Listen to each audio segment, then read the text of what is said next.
Bismillahirrahmanirrahim. Assalamualaikum warahmatullahi wabarakatuh. Salam sehat untuk kita semua. Pada pertemuan kali ini, kita akan membahas mengenai materi resensi. Apa itu resensi? Mari kita simak pada salindia berikutnya. Resensi adalah sebuah ulasan atau penilaian kritis terhadap suatu karya, seperti buku, film, musik, atau karya seni lainnya. Resensi berfungsi untuk memberikan gambaran secara objektif tentang kualitas, kelebihan, kekurangan, dan nilai artistik atau intelektual dari karya yang diulas. Biasanya, resensi juga memberikan saran atau rekomendasi kepada pembaca mengenai apakah karya tersebut layak untuk dikunjungi, dibaca, atau ditonton. Resensi dapat dimuat dalam berbagai media seperti surat kabar, majalah, blog, atau situs web sebagai informasi dan referensi kepada publik. Jadi dapat dikatakan bahwa resensi itu seperti ulasan atau review ya. Orang-orang sekarang senang menyebut ulasan itu sebagai review atau penilaian terhadap suatu objek. Objek yang bisa dinilai di sini adalah bisa buku, bisa film, musik, dan lain sebagainya. Apa sih tujuan dari resensi dan mengapa resensi harus dibuat? Nah, mari kita lihat dulu salin dia berikutnya. Yang pertama, fungsi resensi adalah memberikan informasi. Jelas, saat orang membaca resensi, orang akan menginginkan informasi. Informasi apa yang terdapat di buku tersebut, lalu apakah buku tersebut cocok untuk dia, cocok untuk pembaca, atau apakah hal yang ingin dicari oleh pembaca tersebut ada dalam buku tersebut. Nah, itu adalah salah satu fungsi dari resensi. Yang kedua, memberikan pendapat dan pengalaman. Nah, resensi di buku misalkan atau di film itu juga memberikan pendapat tentang film tersebut atau pengalaman tentang film tersebut atau buku tersebut. Misal buku Laskar Pelangi, nah itu diresensi. Nah, bagaimana pendapat kalian terhadap buku tersebut? Nah, seperti itu ya. Lalu memberikan kritik. Nah, kritik di sini disampaikan mungkin dari bahasanya, mungkin dari segi tulisannya, mungkin dari segi cara penyampaiannya, mungkin dari kualitas kertasnya dan lain sebagainya. Itu kalau terkait dengan buku ya. Kalau terkait dengan film mungkin bagaimana tentang scene-nya atau bagian-bagian dari filmnya dan lain sebagainya atau dari alurnya dan lain sebagainya. Lalu yang berikutnya adalah mempengaruhi calon pembeli. Nah, di sini biasanya resensi itu juga bisa diletakkan di belakang buku ya. Nah, biasanya kan buku yang ada di toko buku itu kan tersegel ya, masih tersegel. Nah, oleh karenanya para pembeli tidak bisa langsung membaca isi dalamnya. Oleh karenanya biasanya resensi juga diletakkan di belakang buku sehingga calon pembeli bisa mengetahui kira-kira buku ini cocok atau tidak sekaligus dapat mempengaruhinya.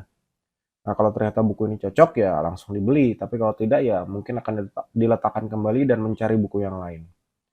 Yang selanjutnya adalah memberikan hiburan, karena mungkin saja resensi juga dapat memberikan hiburan tanpa perlu kita membaca buku, kita sudah mengetahui kira-kira isinya apa secara singkat seperti itu. Lalu yang berikutnya adalah struktur teks resensi. Nah, di sini adalah identitas objek ya. Sebutkan judul objeknya, judul bukunya apa, lalu siapa pengarangnya, berapa halaman, lalu berapa harganya, lalu itu juga disebutkan juga penggunaan kertasnya. Itu kaitannya dengan identitas objek ya, tentang penerbitnya siapa, tahun terbitnya kapan, seperti itu ya. Lalu sekilas mengenai pengarang objek. Nah, di sini pengarangnya siapa? Misalkan pengarangnya adalah A ya. Pengarang A ini kiprahnya dalam dunia tulis-menulis ini seperti apa dan lain sebagainya. Lalu jabarkan tentang sinopsis. Tapi sinopsis ini jangan sampai tuntas. Kalau resensi ditulis sinopsisnya secara tuntas, orang tidak akan mau membeli buku. Untuk apa membeli buku? Baca saja resensinya. Seperti itu ya. Karena kan tujuan dari resensi salah satunya adalah untuk mempengaruhi pembaca. Oleh karenanya, sinopsis hanya bagian-bagian penting saja atau bagian-bagian menarik, tapi harus dipotong. Jangan sampai bagian menarik itu dibahas semua. Lalu analisis. Analisis di sini merupakan tadi analisis isinya seperti apa. Buku ini cocok untuk kalangan mahasiswa misalkan. Karena apa? Seperti itu ya.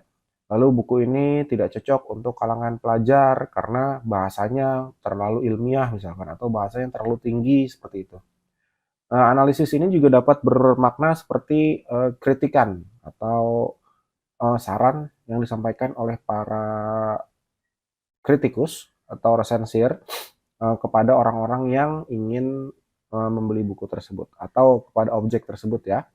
Lalu bagian evaluasi itu bagian yang menyiratkan bahwa nampaknya buku ini cocok untuk atau nampaknya buku ini tidak cocok untuk. Nah itu ya evaluasi ya, bagian-bagian akhir dari resensi.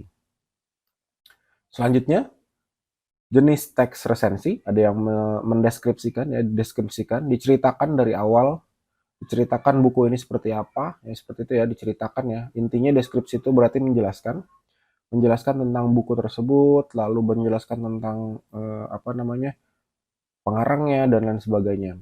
Lalu analitik ini di sini berarti menganalisis isinya seperti apa, isinya, lalu dari sudut pandang kepengarangan dan lain sebagainya. Lalu kritik di sini berarti disampaikan terhadap buku tersebut ya, sifatnya mengkritisi, sifatnya dikuliti satu-satu untuk dicari kelemahannya, seperti itu.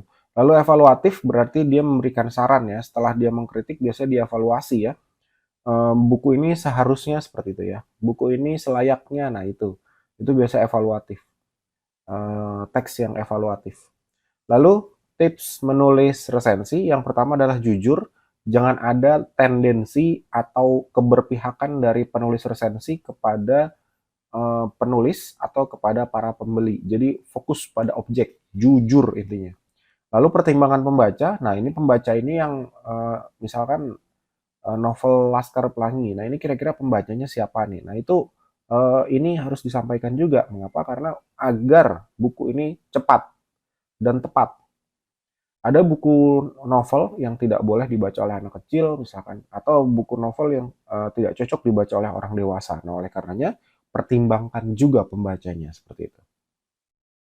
Pun demikian pada film, pada sinetron dan lain sebagainya, itu pertimbangkan juga kira-kira siapa yang layak untuk menonton atau menikmati film ini. Jangan sampai nanti salah sasaran. Nah, biasanya di film itu kan ada batasan umur ya, 17 plus, dewasa, semua umur dan lain sebagainya.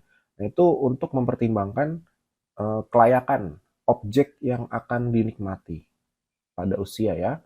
Selanjutnya, gunakan bahasa yang komunikatif. Maksudnya komunikatif adalah mudah dipahami. Jangan menggunakan bahasa yang jelimet, menggunakan bahasa yang ribet, menggunakan bahasa yang sulit dipahami. Oleh karenanya, gunakan bahasa yang mudah saja. Lalu gunakan contoh. Contohnya itu seperti apa? Misalkan, novel ini menceritakan tentang kehidupan seorang anak di pinggir kota. Nah, kalian ceritakan contoh kehidupan anak di pinggir kota itu seperti apa? Misalkan ia bermain di sungai yang kotor, lalu ia bermain dengan teman-temannya tanpa menggunakan sandal jepit. Nah, itu ya, itu adalah contoh misalkan ya. Lalu berikan simpulan. Simpulannya seperti apa? Kalian selaku yang melakukan resensi atau review ini menyarankan atau tidak buku ini dibeli, atau buku ini untuk dinikmati, atau karya ini untuk dinikmati, seperti itu. Nah, ini adalah contohnya. Di sini ada identitas yang paling atas, lalu orientasi, ada sinopsis, ada analisis, dan ada evaluasi.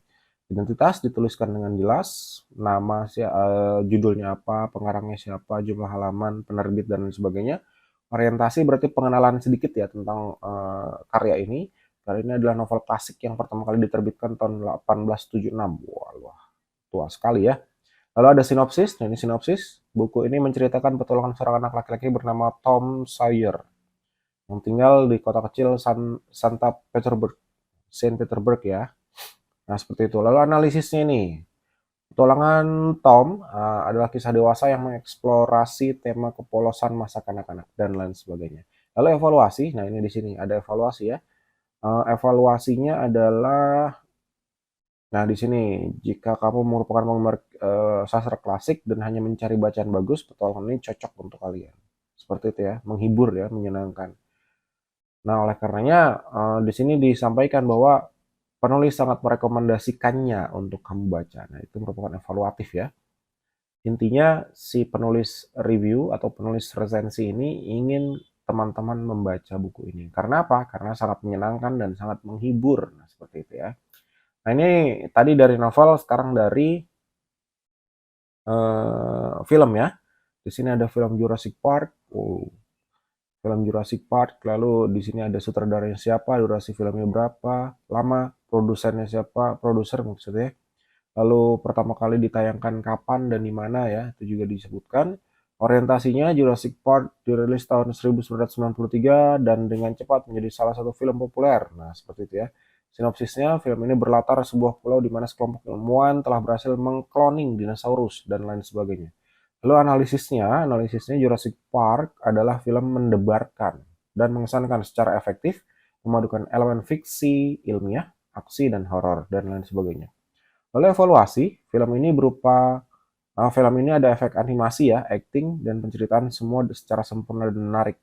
Nah, di sini disampaikan penulis juga sangat merekomendasikannya untuk ditonton oleh teman atau keluarga. Seperti itu ya. Jadi ada beberapa elemen yang harus disampaikan dalam resensi.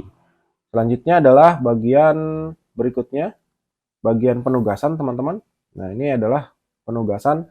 Silakan teman-teman cari buku, lagu juga boleh ya, film dan karya lain, lalu tulis resensi sesuai dengan objek tersebut, lalu gunakan bahasa yang santun dan kritis. Nah, nanti dari penugasan ini silakan dikumpulkan sesuai dengan ketentuan dari dosen kalian. Baik, terima kasih atas perhatiannya. Semoga apa yang saya sampaikan kali ini dapat memberikan pemahaman terkait dengan materi resensi. Terima kasih, saya akhiri. Assalamualaikum warahmatullahi wabarakatuh. Salam santun, salam akademisi.